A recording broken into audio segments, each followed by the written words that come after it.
જામકંડોરણાના ઇન્દિરાનગર વિસ્તારમાં મૃત પશુઓની ખાલ ઉતારવાની જગ્યા પર થોડો સમય પહેલા માનવભક્ષી કૂતરાએ નિર્દોષ અને માસૂમ બાળકના હાથ, પગ અને માથાના ભાગમાં બચકા ભરી લેતા ઘટના સ્થળે રવિનાથ નામના 7 વર્ષના બાળકનું મોત નીપજ્યું.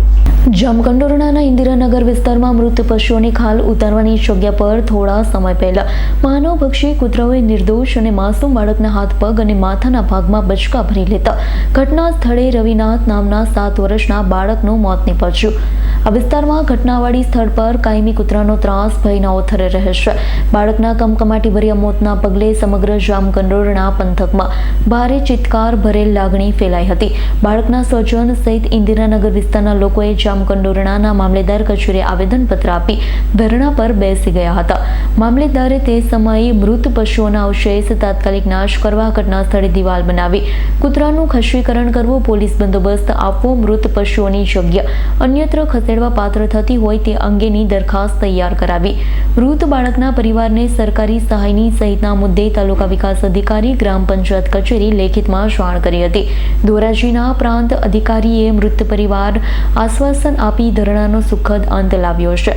આ વિસ્તારના લોકોને સુખદ અનુભવ થોડા સમય રહ્યો. ઘટના સ્થળવાળી જગ્યાએ ફરીથી મૃત પશુઓની ખાલ ઉતારવાની કામગીરી શરૂ કરવામાં આવી. તેથી આ વિસ્તારના લોકોએ તારીખ 17/1/2024 રોજ મામલેદાર કચેરીએ લેખિત અને મૌખિક રજૂઆત કરી.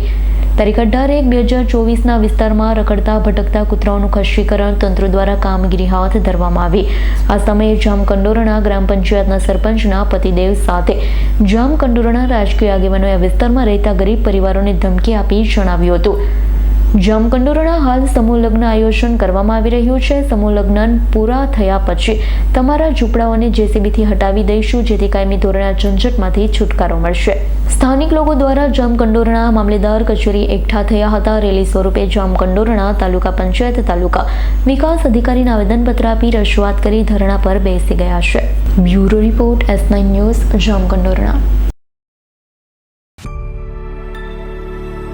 અમારી તમામ માહિતીથી અપડેટ રહેવા માટે જોડાયેલા રહો S9 ન્યૂઝ સાથે.